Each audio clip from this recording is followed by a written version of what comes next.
On s'en va à Buffalo. Ils sont rendus, eux autres. Félix Séguin, Patrick Lalime. Comment ça va, les gars? Ben voyons donc, qu'est-ce qui se passe là? Ça va geler. Il y a un vent ici là, qui saisit. Saisit partout. Non, es-tu en novembre? Es-tu en novembre puis je suis pas au courant? Ben, en tout cas, à ce qui paraît, c'est la même chose à Montréal en ce moment, j'y sais. Ouais, il pleut ici. Il pleut. Ah oui, la bergère rentre ici, il ses pleut pas, blancs mais il fait moutons. frais. Ouais, OK. J'ai des salutations, JC, avant de commencer. Ben, toi aussi, Renaud a fait des salutations de la famille Greer. Marc Bergevin te salue. Je lui ai dit qu'on venait jaser avec toi. Je l'ai vu tantôt à l'hôtel. Il dit un grand bonjour à mon ami JC. Elle est bonne. Je le salue, ce Burge. Je le salue. Lui ainsi que ses pipes.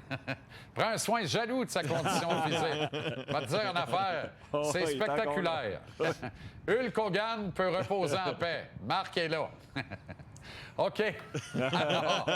Alors. Il y a une équipe qui s'est sacrifiée hier, l'autre pas. Il y a une équipe qui savait que ça allait être compliqué, l'autre croyait que ça allait être facile.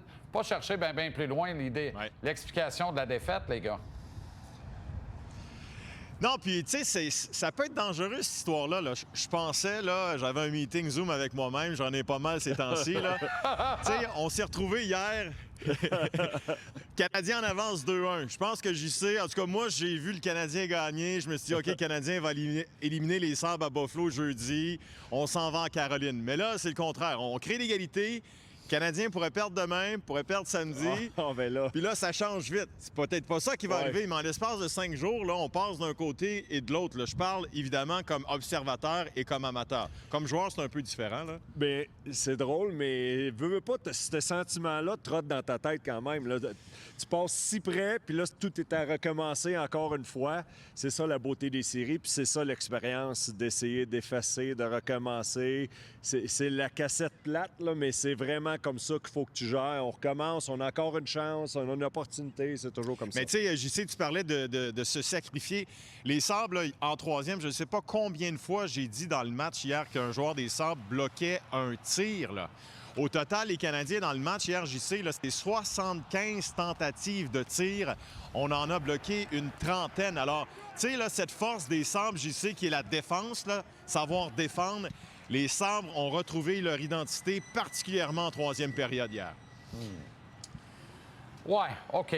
On va prendre ça. Mais il y a quelque chose qui me dit que si on respecte le match et les cotes du match et qu'on joue tous et chacun au summum de nos capacités en étant complètement focus, il n'y a pas de raison que ça finisse pas autrement que dans les rencontres 2 et 3. Puis, je commence par la défense. Non, t'as raison, mais hier, là, Buffalo a bloqué des tirs, j'y sais, oui, là, hier. Oui, là. oui. Bien, c'est pas compliqué. Les défenseurs des Sabres ont été meilleurs que ceux du Canadien dans les matchs 1 et 4, puis ça a été l'inverse dans les matchs 2 et 3. Puis la série est 2-2, puis les matchs se sont gagnés avec du travail impeccable du corps défensif à chaque fois d'un bord ou de l'autre. Oui, puis faut pas oublier là, qu'une équipe qui est au pied du mur, même si c'était pas question de perdre la série, si tu te retrouves 3-1, t'es dans le trouble. Les Sabres le savaient, sentiment d'urgence est présent. Puis le danger quand tu as une avance, quand tu viens de gagner 2 matchs faciles sur le pointage, bien c'est d'avoir une petite tendance, OK, on se présente encore, ça va bien aller, on sait quoi faire, on va le gagner, puis c'est là que tu te fais prendre. Mais tu sais, j'ai aimé le point de Renaud, j'y sais, quand il a parlé de Demidov qui a perdu souvent la rondelle. Moi, j'ai trouvé que, troisième période, surtout l'ensemble des joueurs des Canadiens, il me semble qu'il y avait deux passes de suite, 3 passes de suite, peut-être pas en avantage numérique, là, mais à égalité numérique, je trouvais que c'était pas la même exécution. La rapidité d'exécution n'était pas la même. Puis quand tu as 7 avantages numériques, tu marques une fois avec la puissance de l'avantage numérique. Puis je pense que Martin Saint-Louis en a parlé hier dans son point de presse. Il se disait, voyons, on n'a pas marqué plus qu'un bon avantage numérique. Le Canadien a été dominant hier en avantage numérique quand même. C'est ce que je pensais. Là. Et ça, moi,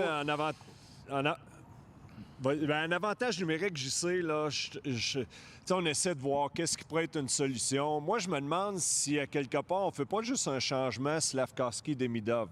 Je sais qu'on pourrait retirer Demidov de l'avantage numérique. Moi, je pense pas que Slavkovski plus près du filet. Ou Slavkovski sur réception à la place de C'est ça, mais Demidov. Demidov devant le filet, Slavkovski sur réception. Exactement. Puis si on va de l'autre côté, Suzuki, Caulfield, Demidov dans l'enclave, Demidov manque tellement le filet que pour moi, si on peut l'amener directement devant le gardien, c'est une chance, c'est peut-être là qu'il va aller le chercher. C'est vrai, parce que ses tirs sont toujours bloqués à Demidov. Puis Slavkovski en a tout un sur réception. Il en a marqué plusieurs buts de cette façon. C'est comme si Slavkovski, quand il lance sur réception, messieurs, la rondelle, elle s'en va dans les airs tout de suite. Demidov, je sais pas, c'est pas la même trajectoire dans son tir. C'est le feeling que j'ai. Bien, il frappe le filet une fois sur 8. Tabaslac, je veux dire, on ne gagnera pas avec ça.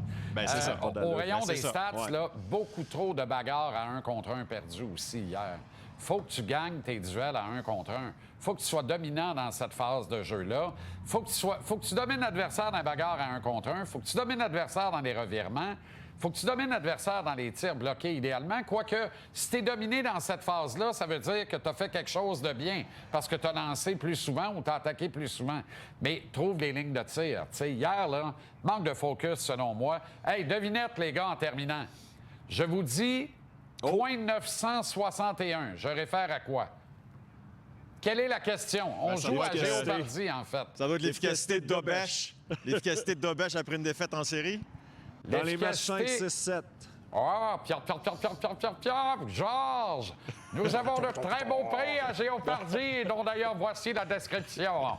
Alors oui, c'est l'efficacité de Jacob Dobèche dans la série contre le Lightning dans les matchs 5, 6 et 7. Wow, formidable. Eh bien, vous avez eu la réponse à 2. C'est très bon. Oui. Puis si t'avais dit 9-6-1, Félix, il l'avait. Ils sont tous placés dans sa tête. Oui, c'est ça. Non, mais c'est parce que c'est exceptionnel. Les Canadiens, après une défaite en série depuis le début des présentes séries éliminatoires, Dobèche donne absolument rien. Alors, ta statistique jumelée à la nôtre augmente les chances de voir les Canadiens gagner demain. C'est comme si on était les deux devant le filet. Là. On prendrait de la place. Oui, moi, je suis à jambe gauche, OK? Ouais, ben, honnêtement, là, quand je vous regarde, là, dans mon écran, à moi, Lyon est à droite puis Luukkonen à gauche. Qu'est-ce que tu veux dire, là? Ouais. Bien, la grandeur, tabac. Moi, je suis pas un lion, je suis un petit minou, là. OK, non, OK. mais Lyon, c'est un 6-1 déclaré. Puis d'après moi, il y a un petit mensonge blanc là-dedans. Puis l'autre, c'est un vrai 6-5. Oui. OK. Ouais. Oui. Hey, bonne soirée à la Buffalo. Ben, sur ça, bonne soirée. Allez vous acheter une tuque, allez vous mettre à l'abri et saluez Marc pour moi.